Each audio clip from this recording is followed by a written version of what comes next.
Ce qui a été en moi a été aussi en chacun de mes frères et de mes sœurs passés, présents et futurs. Tous, nous avons vécu notre vie passée en Dieu. Tous, nous sommes sauvés par Dieu. Tous, nous serons ensemble pour chanter la gloire de Dieu. Notre vie éternelle, nous la devons à notre Dieu vivant. Jésus m'a dit, « Regarde ma bien-aimée, mon amour pour chacun de vous. » Lorsqu'il m'a dit ces paroles, c'était au moment de la consécration. J'ai regardé avec abandon, ne voulant pas devancer son vouloir. Lorsque le prêtre a élevé l'hostie, j'ai vu l'hostie consacrée, toute blanche, toute belle. Lorsqu'il a pris le calice est devenu très important. Je ne comprenais pas et je ne voulais pas comprendre. Je m'abandonnais. Lorsqu'il a redéposé le calice consacré sur l'autel, mes yeux fixaient le calice. Je ne pouvais pas détourner mes yeux tant j'étais devant quelque chose qui se passait et que je ne voyais pas avec mes yeux de chair. Toujours mes yeux fixés sur le calice, toujours ce moment de pénétration, j'étais présent, comme Dieu le voulait.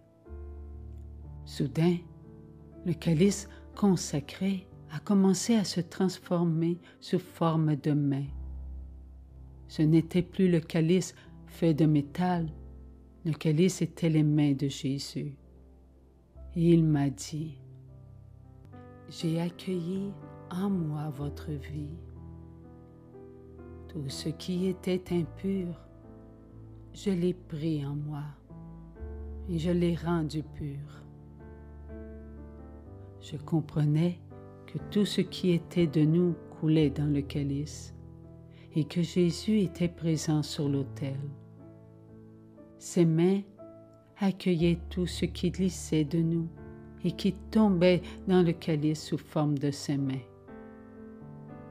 Lorsque le prêtre continua les paroles pour la messe, j'avais toujours mes yeux sur le calice.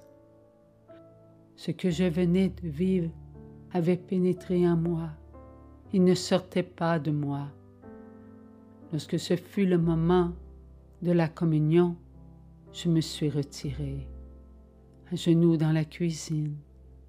J'ai mis mes mains sur mes oreilles pour ne rien entendre, mais être seule avec mon intérieur. J'entre en moi, ne voulant être que toute petite, sans rien mettre de ma volonté. J'entends Jésus. Ouvre-toi à moi. Dans mon silence, je m'abandonne. Je sais que dans mon abandon, je suis avec tous ceux que je porte en moi. Par la grâce, je désire vivre avec tous les enfants du Père cet instant dans la piété. Je sens que Jésus me communie.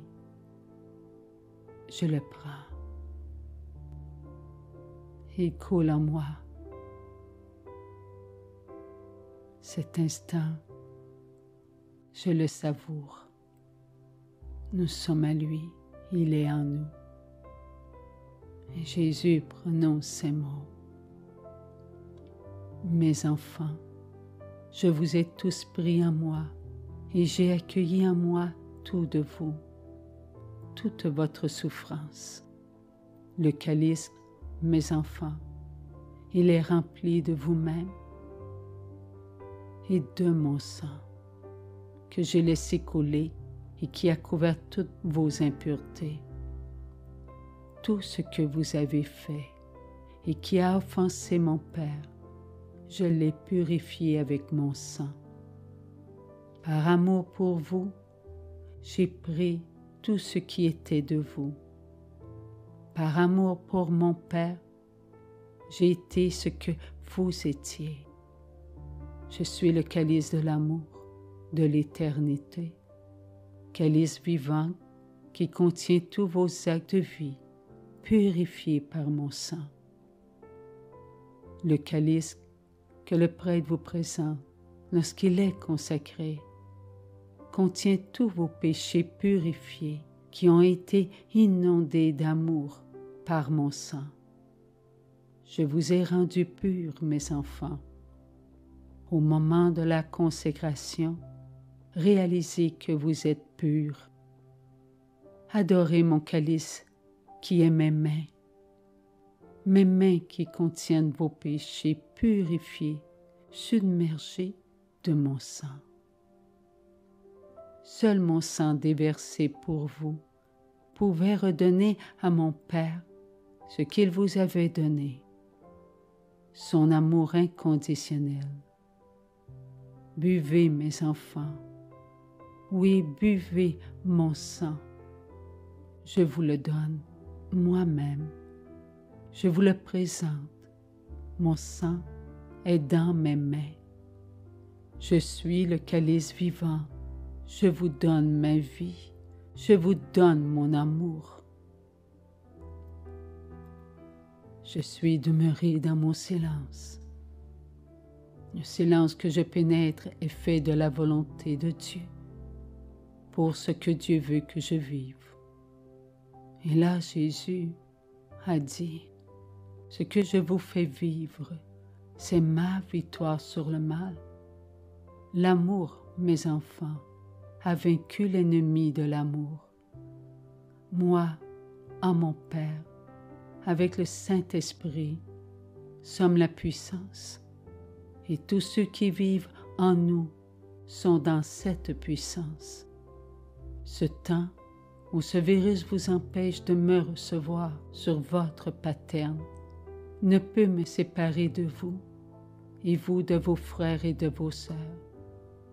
Ayez la foi en mon sacrifice divin.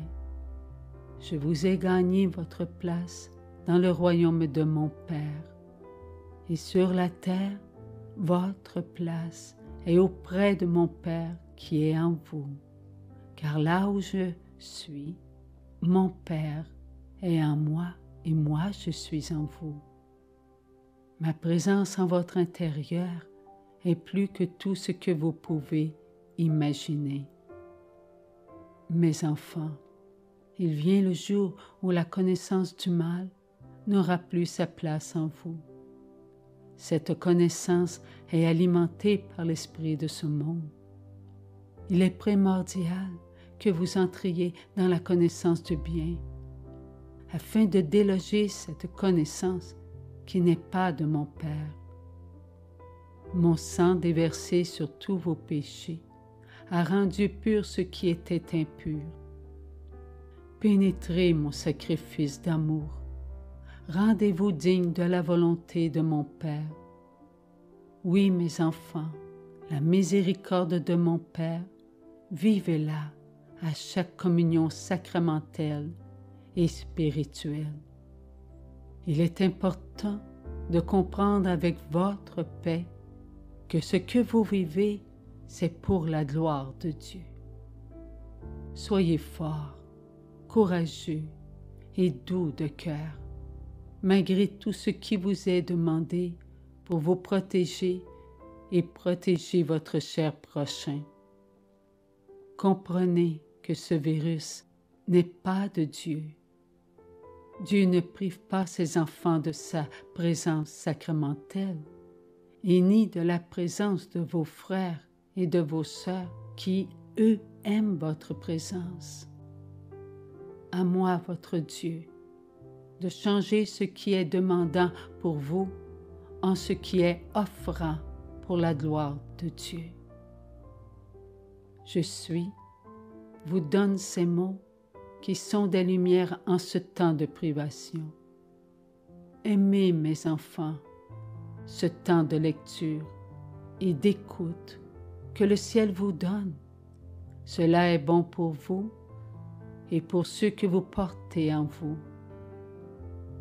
Maintenant, ma fille, dirige-toi vers l'écran qui te montre la messe et reçois ma bénédiction.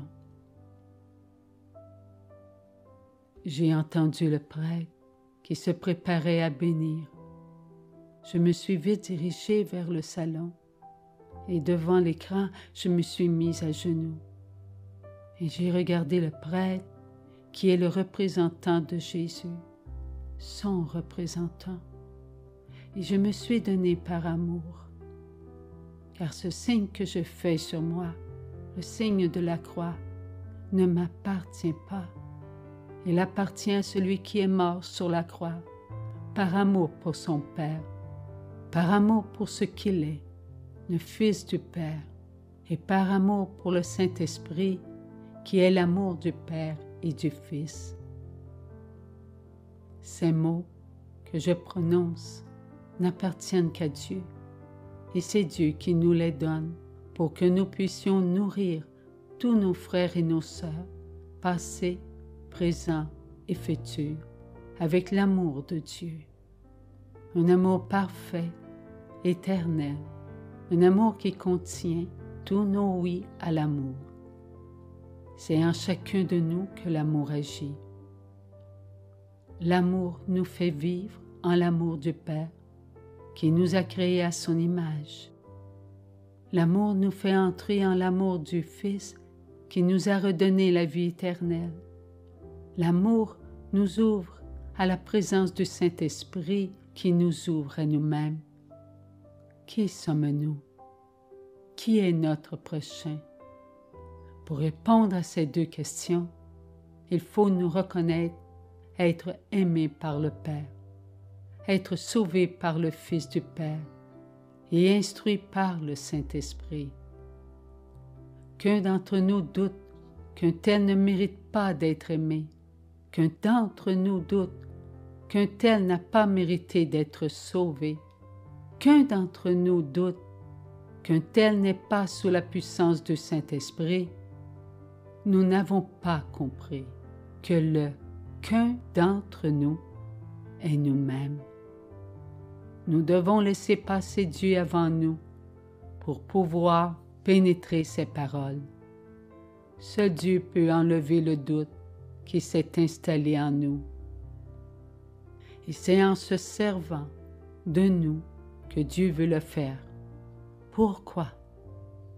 Parce que le Père nous aime, le Fils nous aime et le Saint-Esprit nous aime. Dieu ne passera pas en avant de nous sans nous inviter à participer à son amour inconditionnel. Ainsi, nous apprendrons à nous connaître, à nous accepter, à nous entraider pour laisser tout à Dieu. Qui est comme Dieu? Celui qui connaît la réponse doit aider son prochain à la trouver. Lui-même pourra reconnaître que Dieu est plus grand que lui, car il saura que c'est Dieu qui le guide, afin qu'il puisse aimer son prochain comme lui-même. Et il saura qu'il fait partie du prochain, oui, de tous les enfants de Dieu sans aucune distinction, aucune.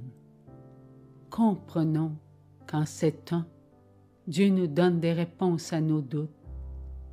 Prenons garde à nous-mêmes en voulant que le jour d'éternité soit en nous le plus tôt possible.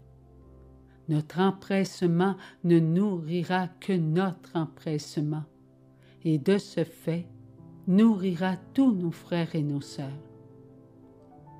Arrêtons-nous sur cette question. Notre empressement vient-il de Dieu ou de l'autre?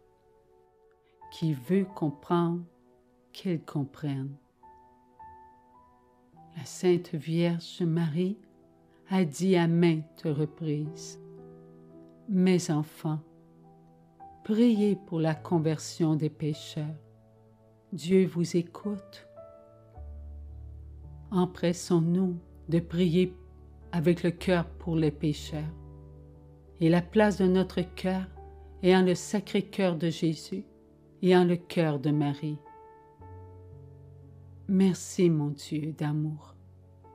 Merci, mes frères et mes sœurs, vous qui me nourrissez, et que par Dieu, je vous nourris. Amen. Alléluia. Au nom du Père et du Fils et du Saint-Esprit. Amen.